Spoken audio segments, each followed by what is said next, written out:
how did you get from that point of feeling sad, disappointed, and now embarrassed? How do you go from being in that place to then seeing it as redirection? Like, how do you get from there to there? And how much time passes? Like, just how does that process Such a good question. So hi everyone, and welcome back to my channel. My name is V, and this is my favorite person, Unjaded Jade. So I've came to Berlin, to Germany, to come and visit my friend Jade, and we've been having a really good time. I'm so excited to have Jade here as our guest on the empowerment series. We're going to be having a series of guests, and Jade is the first one. First guest on the empowerment series. Thank you for having me. This is crazy, but to be fair, she was one of the first people that came and did Empowered by V as well. So when it comes to anything empowerment, I'm here. you're my girl. So Jade, just in case there's some people on my channel who've no idea who you are, which had blown my mind. It would shock me, but just in case, can you give us 15 seconds 15 seconds 20 Stop. seconds of Right. who you are and to give us your story. Hi guys, my name is Jade and I have a YouTube channel called Unjaded Jade. It's in the study tube space, similar to V. I love a bit of education, I love a bit of learning, and I make a lot of videos about living a life of more intention, revision methods, empowering you to be the best version of yourself, and also following my personal educational journey, which I guess we're going to also dig into a little bit today. But yeah, I'm a big fan of V and this whole YouTube space, so it's an honor to be here. That makes me feel really cool. Thank you so much for your introduction, Jade. And yeah, I really adore Jade, and obviously we know that the book is about to be coming out, and that is literally what's at the forefront of our empowerment series, digging into different topics and chapters in the book. Wisdom. Oh, thank you so much. Total wisdom. Thank you so much, and it's really pretty. Comes out December the 2nd. Pre-order link is down below. Malala says it's transformative. Jack Edwards says it's a touching, deeply inspiring, and thought-provoking book. We're going to be diving into different bits about the book. So today with Jade, we're going to be talking all about rejection and how it is redirection. Now, Jade, is this difficult for you to talk about, or are you like at that stage where you're just literally like you don't care? No, because I love my life now. And I can see it in the perspective that I didn't have back then. Yes. Time heals. But at the time, it was rough as hell. So I remember watching this. I think the world remembers watching this, right? So Jade was applying for her university degree, and you've been quite public about like taking your exams, you know, going through the exam situation. Ended up on BBC after an exam, didn't go super well. Like, people were really intently following her academic journey. So when it came time for like, you know, results day and going to university, we all knew that she'd applied to Oxford. My dream university. I've told people about how I envision my life there, how you know, none of my friends had ever gotten in, none of my family have ever gone. Like, for me to go would be a total dream. And I guess your teachers, everybody was waiting to know. So Jade had to then film that video and say, guys, I didn't get it. And it wasn't just a rejection that you had to take for yourself, like you and your family, like, oh no. Which would be hard anyway. Right? Yeah. Now you've got people who are invested in your journey, who are like, oh, how did you deal with that? Yeah, and honestly, that was the hardest part, because it made it feel real. Like, you can sit there and you can grieve to yourself with your family, as you say, and you've already got these expectations from yourself and from others that you're going to get in. But when I had to share it with like thousands of people who I don't even know who are involved in my life, that was when it felt like so permanent and final that this isn't going to happen, and everyone knows it. Did you get, right, this is just me being curious and nosy, did you get people who were unkind about that? Of course. Like, of course. They were like, oh, well, get over it, or you deserve it, or stuff like that. Do you know what was so sad is one of the first things I felt when I got comments like that was almost an embarrassment that I'd even applied. Like, wow, how dare I think that I'm worthy enough of going to an institution like Oxford? How dare I think I was intelligent enough to apply? Like, even though rationally I know I've got the grades, I know I love learning, I knew I wanted this, in that moment when you've got these comments saying like, oh, like, she's so dumb, like, of course she wasn't going to get in, it really hurts because you're already fragile. Yeah. Okay, so you've dealt with that, and like you said, now you feel happier. Like you're in a happy space where you love your life now, and you literally like couldn't have imagined it any different. But how did you get from that point of feeling sad, disappointed, and now embarrassed because people on the internet are making you feel this emotion you hadn't even felt? And you're like, oh, I should feel embarrassed? Like, what? How do you go from being in that place to then seeing it as redirection? Like, how do you get from there to there? And how much time passes? Like, just how does that process Such a good question. Right? So many things. I think one of the first most important things to do is to grieve that loss. You have put your life, your hopes, your dreams, your energy into something, and for that to now fall through, how are you meant to just move on with your life? Like, you should not be expected to be fine in an hour, in a day, maybe even a week, maybe a month, maybe more, because you've like invested in this life vision. So for days I just cried, and I remember the painful thing, because I did it quite publicly on YouTube. I remember the next day being so terrified to go to school, and as I walked through the corridor, like, I just felt people looking at me being like, oh, like she applied to Oxford, she didn't get in. Because also my school, in the whole history of the school, had like 2 people who went to Oxford, so everyone was kind of invested in this journey. Oh my god, I'm getting chills just thinking about it. Like, so I think just really letting myself be sad, owning that to people, being like, this feels like everything I've worked for is for nothing.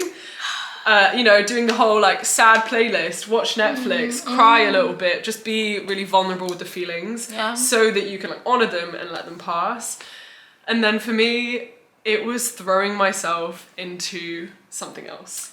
And I didn't necessarily know what that life direction was going to be, but I decided to take a gap year, and I decided to like, sit back, maybe reapply, maybe apply elsewhere. I went solo traveling. I worked. I learned so much about myself in this gap year, which gave me so much more perspective on education and on this rejection as redirection. And then I ended up finding the university that I now go to.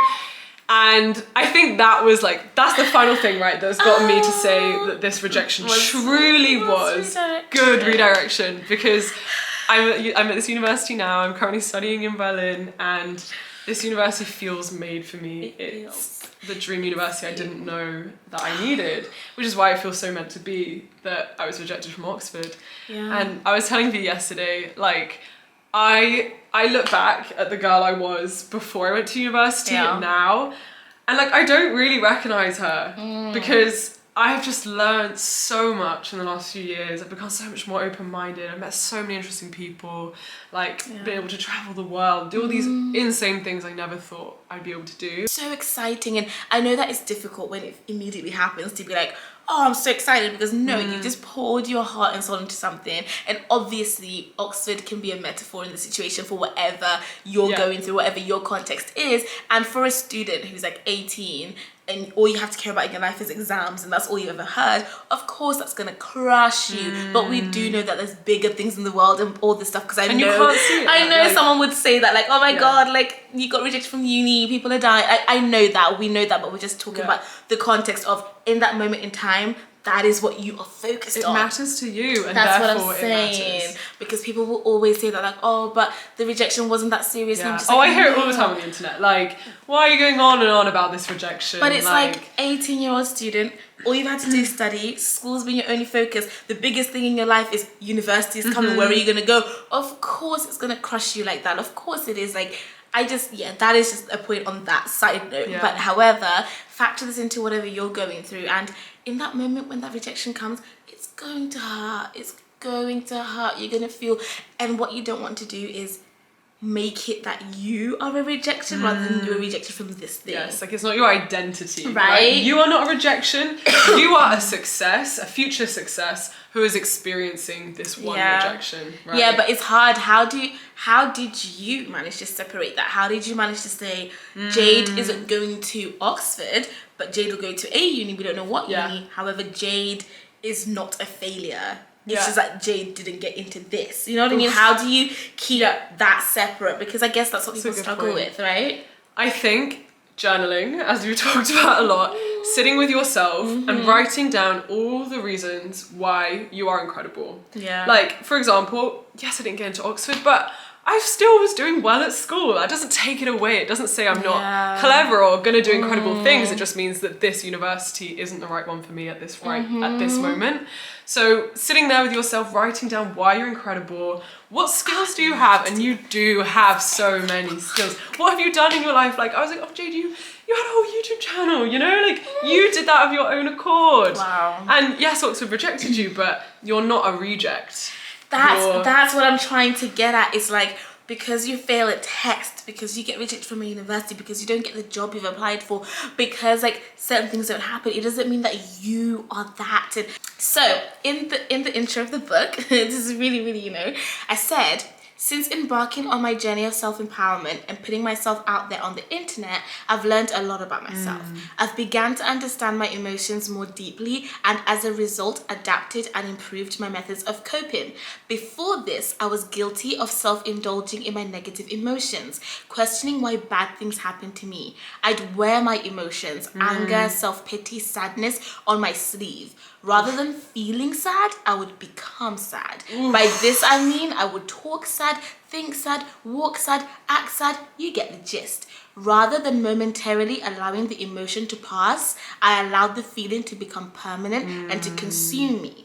Right? Oof, amen. Yeah. So you let it become you. Yeah. Like you said, no, it's not you. You're bigger than this. I You're greater than love this. that. Yeah, This is a moment, and that moment is not going to be the moment that defines you. In fact, you're gonna draw strength from it, right? You're gonna use this as like, look at Jade now. This was fuel. Like, I actually, not gonna lie, I kind of love that rejection now. Yes. I love looking back at it and being like, I'm so proud of past Jade for being brave enough too, right? Yes. To not only apply, I put myself out on a limb, like I come from a school that's not like a huge thing. Like, we don't apply to Oxbridge every year. This is a huge thing. And then I also put myself on a limb for the world. I vlogged it.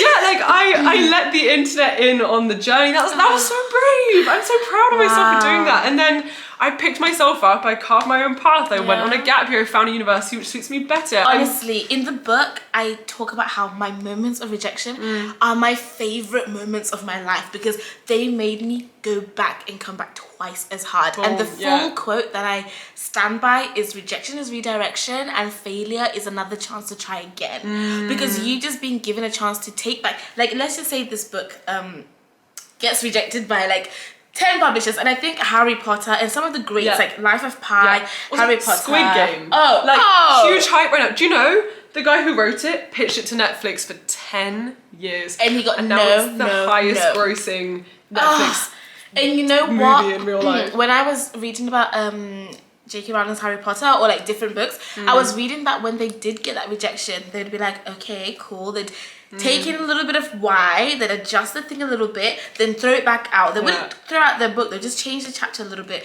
Okay, cool. They'd say maybe it's too yellow. They bring back, they dim down, they go. And then by the time the 10 years has gone by and that book is now ready for the world, they're like, actually, this is when it was supposed to be coming out. You know what I mean? Yeah. I wonder if the version of Squid Games that was 10 years ago, if Netflix had taken it, if it would have been as successful. You know what I mean? Yeah. Like, I wonder. Because it wasn't its time. Yeah, whenever Doesn't you mean get it's not that good. rejection and you take back your idea, you've got another chance to work on it again. For sure. Another chance to try it again. And I love those moments. I don't know if it's weird, but I love it. Have you ever heard the thing, you can only connect the dots of your life when you're looking back? So it's like, if you think, you have all these moments, right? Like, you have you going to school, you have you going to university. Yeah. Like, looking forward, you can't see these dots. Yeah. You can guess at them. You can say, maybe this is the university for me. Maybe this is the job for me. Maybe this is the path. And you're almost like throwing yourself towards these dots, but it's only when you look back, you can connect all these moments to show where you are today. And that's how I like looking at life. Like, this rejection is one of these dots that when you look back, you'll see that this was necessary to connect you to wherever amazing place you are now. Because everyone's journey is different. You know what I mean? For sure. Like, me being like, don't compare yourself to someone else who went and got the degree a year earlier than you did. Yeah, exactly. Like, that foundation year meant I was open up to more opportunities. I was in a unique position. We were making history. People wanted to documentaries on us. Again like, and again. It was crazy, right? And I just think, and obviously the reason I say that is because I'd wanted to go to Oxford in my regular year, but my teachers didn't like let me, and like I guess even though it wasn't a rejection from the uni itself, it was a rejection from like the education system, right? They didn't allow me to apply, and I was so sad about it. I was like, man. Then when the foundation year came the year after, I was like, whoa. If I'd gone the regular way, I think I'd have just done my thing and left. But going through the foundation year exposed me to so much of what happens behind the scenes. It made me angry enough to want to start a channel. Going the foundation year route versus the regular entrance way. Oh. Yeah. Do you know what I mean? I fully get like what you mean. I just think, oh my god, because all of these things change you. They change your mind in some way, and that is going to lead you to wherever you end up now. Like, would you have started this channel? Would you be here right now? Would you be empowering others? Would you have Empowered by V if you hadn't taken a chance on that foundation year? Probably not. Oh my gosh. Right? And like, I can't say what I'm going to be doing after university. I have no idea. But I do know that rejection has shaped me so much already into the path that I'm in. And whatever I end up doing later will also be shaped by that rejection. And you can only see it as positive. And guys, like George, you met George yesterday, such a lovely guy. So George, my friend, always talks about reframing. He's like, it's all about how you frame it. He's like, in that moment, like this saying is so cliche, and I think this is a beautiful place to like wrap this up. So cliche, but so accurate. There is literally a glass. It is the same length up and same length down, and the water is at this point. If you approach that and you say that it is half empty, like you're looking at it wrong. You're literally you're acknowledging this empty space here, which technically you are correct. It is half empty. However, you're missing there's also an equal amount of water down here. And if you focus only on this part, you're never gonna see that water. You're just gonna worry about the fact that it's not at the top. But then what, you could have done so much with this other water. And it's a choice, right? Yeah. Because it's the same both ways. Yeah. Yet you get to choose which one you're focusing on. So like with life, when things happen, like if you can just try to frame it another way, like your lens is looking up here at the half empty, try to lower it a bit and look at the half full, like reframe things and approach life that way, and you can just open up so many doors, because now you see opportunity, right? You've walked in there, you thought it was half empty, you're like, we're gonna be thirsty, we're gonna die of thirst. No, you walk in there, it's half full. You're like, okay, I can water the plants, I can give myself water, I can put this, I can shut. You start to see opportunity and like things to do. Because you get to tell the story of your life, right? Like you're talking about this reframing thing. Effectively, it's you deciding to have the narrative over your life that you want to have.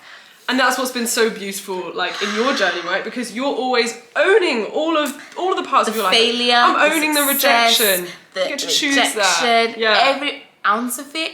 I am driving that boat, and I'm gonna let it live in my memory, in my legacy, and in the fiber of my being, the way that I want it to. And you can learn more about that in the book. So perfect. You can learn more about it in the book, and we would highly appreciate it if you could pre-order. Guys, pre-order so easy. Down there in the description, you can get. You'll really help us out. It's gonna be really cool, and we just want to see this like everywhere. Like, let's just make some magic happen and keep having these amazing conversations, okay? I can't wait to see you guys in the next episode of the empowerment series. I'm having a blast doing this. Like the last one I did was about how to level up in your 20s. Oh, I loved it. I watched it. Did you watch it? Girl, come on. I'm a fan. I loved that video. Like, I literally had such a blast making it, because it's just all about you. The last thing I'll say is self-empowerment, self-belief, self-anything. It centers you. Like you are the main foundation of it all. So believe in yourself. Perfect. I have nothing else to say. Mic dropped. So we're gonna go now and go have some din-dins, and it's my last night in Berlin. It's been so much fun. It's been amazing. Oh my gosh. But hopefully we'll be reunited soon. And that's it. We love you guys. Have a lovely rest of your Have day. An amazing day. Come on. You need to go and watch the video that we just did on yours. Yes. Yes, because that was really good. For like an in-depth breakdown of V's book, for more than just this chapter. Yes, that was so good. So make sure you go and watch Jade's video. And we'll see you in the next one. Bye, everybody. Bye.